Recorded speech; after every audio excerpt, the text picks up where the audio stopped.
Timeline, 5000 ans d'histoire, Richard Fremder.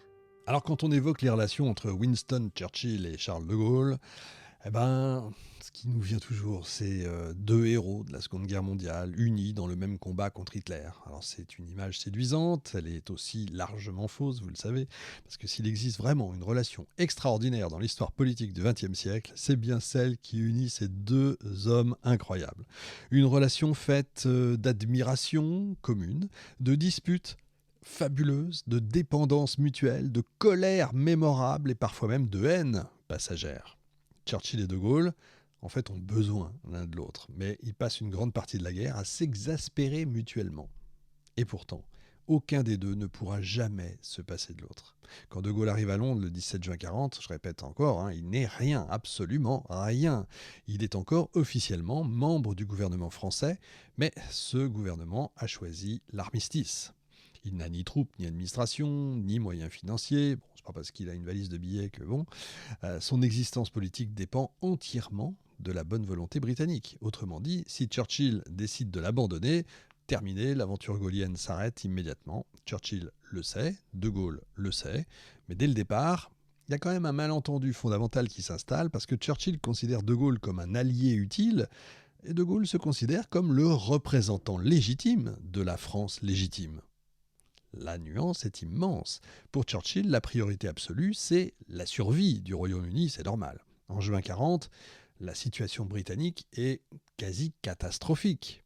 La France s'effondre, l'Allemagne contrôle l'Europe occidentale, les États-Unis sont neutres, l'Union soviétique, je le rappelle à ce moment-là, est liée à Hitler par le pacte germano-soviétique. Ça, on l'oublie un peu trop souvent, mais il ne faut pas l'oublier. C'est quand même important. L'Empire britannique semble isolé et prêt à basculer. Le Premier ministre doit donc penser avant tout en stratège. Donc il cherche des partenaires, des relais, des instruments d'action. Et de Gaulle entre dans cette catégorie, en tout cas au début.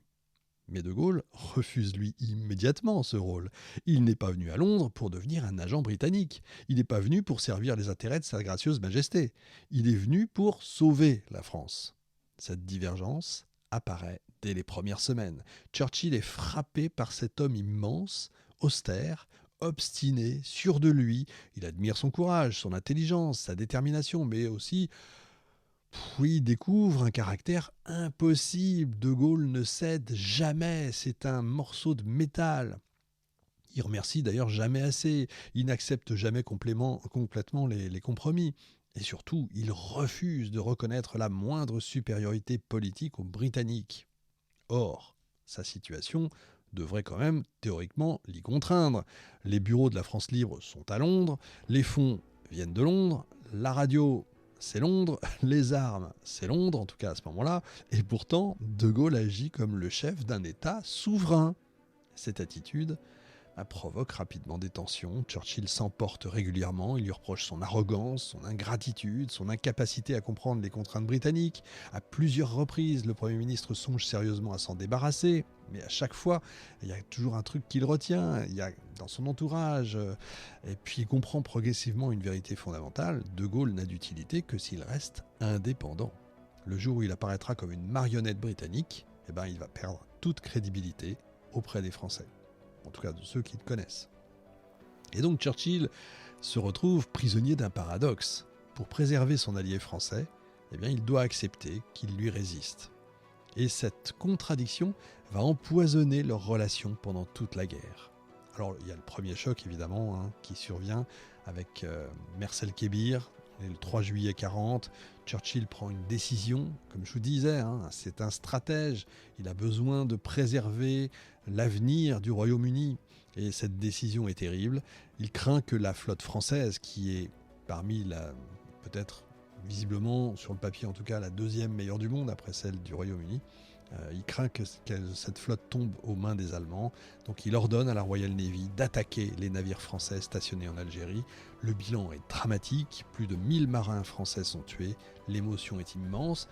Il ne faut pas oublier qu'à ce moment-là, de Gaulle, d'abord c'est une trahison évidemment pour lui, mais il aurait presque espéré que les marins français repoussent les Anglais. Ce ne sera pas la seule fois d'ailleurs. Pour beaucoup de Français d'ailleurs, l'Angleterre devient soudain un ennemi. Et De Gaulle est quand même dans une situation impossible. Il comprend quand même les raisons stratégiques de Churchill. Il sait que le Premier ministre ne pouvait prendre aucun risque. Mais il sait également que cette attaque risque de ruiner l'image de la France libre. Et une nouvelle fois, il se retrouve entre deux fidélités, à son allié britannique et à la sensibilité française. Et cet épisode va laisser des traces profondes, et ce ne sera pas le dernier. Parce que les Anglais finalement ont profité, hein, c'est comme toujours, hein, quand le chat n'est pas là, les souris dansent, la nature a horreur du vide, tout ça c'est pareil. Puisque la France est ce qu'elle est, son empire est donc en gros à la portée de tous, et ils vont aller se servir ici ou là, que ce soit au Liban, que ce soit en Syrie, les affrontements se multiplient et les Anglais vont profiter de la faiblesse française, qu'il n'y a plus d'armée française, qu'il n'y a plus rien, et De Gaulle est outré par ça, et c'est ce qui va faire que ils vont s'affronter très souvent, l'Afrique équatoriale, etc., Madagascar, partout où subsiste une présence française. La même question revient, qui représente réellement la France ? Vichy ou De Gaulle ? Et Churchill hésite souvent. Et De Gaulle passe son temps, la plupart de son temps, en fait, à envoyer des personnes de confiance pour justement résister aux Anglais. C'est ça qui est fou, qui va faire en sorte que localement, on résiste aux Anglais, ou en tout cas, on résiste intelligemment, mais on se heurte aux gens de Vichy. Enfin, c'est invraisemblable. Pour moi, le meilleur livre, c'est celui de Barrère, qui fourmille d'anecdotes. Alors ça fait à chaque fois 1000 pages, hein. Chaque tome fait 1000 pages, c'est monstrueux, mais vous avez toute l'histoire. On se dit, mais comment peut-il résister à tout ça ? C'est invraisemblable. Churchill va quand même souvent hésiter sur qui représente vraiment la France, Vichy ou De Gaulle, hein. Mais il ne pense pas comme De Gaulle.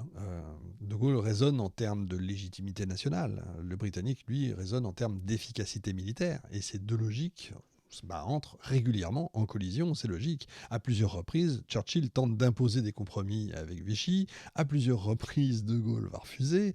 À plusieurs reprises, les deux hommes s'affrontent avec une violence. On va casser des meubles, on va envoyer balader tout ça, et pourtant, malgré tout, le respect est là.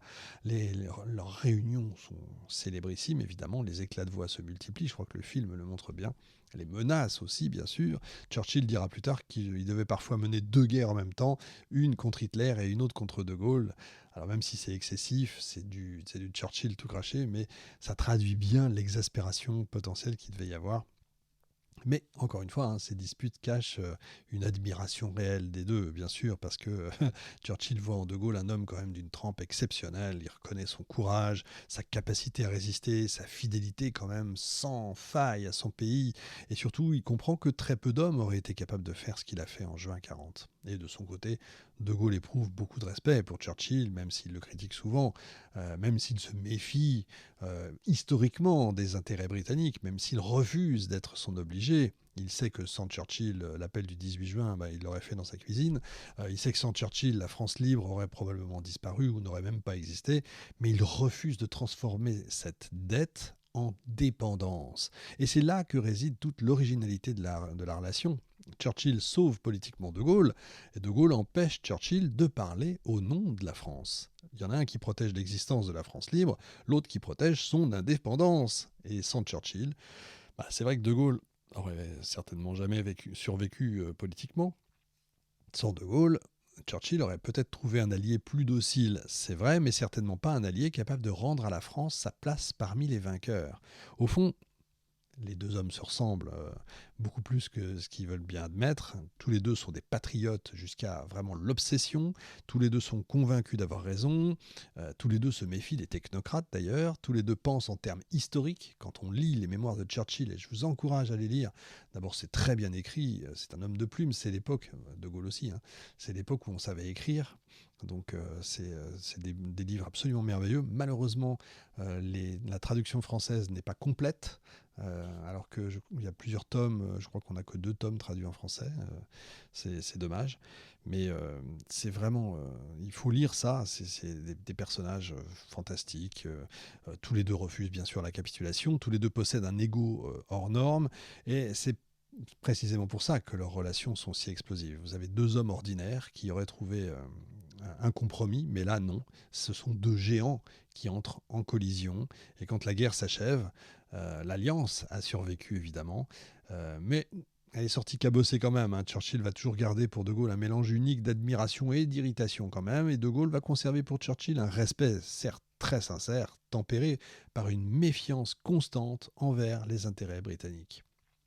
Et donc leur histoire résume plutôt toute la guerre de la France libre, une alliance nécessaire, une amitié impossible et un combat permanent pour que la France demeure une alliée sans jamais devenir une dépendance. Mais si Churchill finit par reconnaître la place de De Gaulle, vous avez un autre dirigeant qui va se montrer beaucoup, mais alors beaucoup moins conciliant. À Washington, cet homme considère le général comme un obstacle, un gêneur, parfois même comme un danger. Vous l'avez compris, cet homme s'appelle Franklin Delano Roosevelt.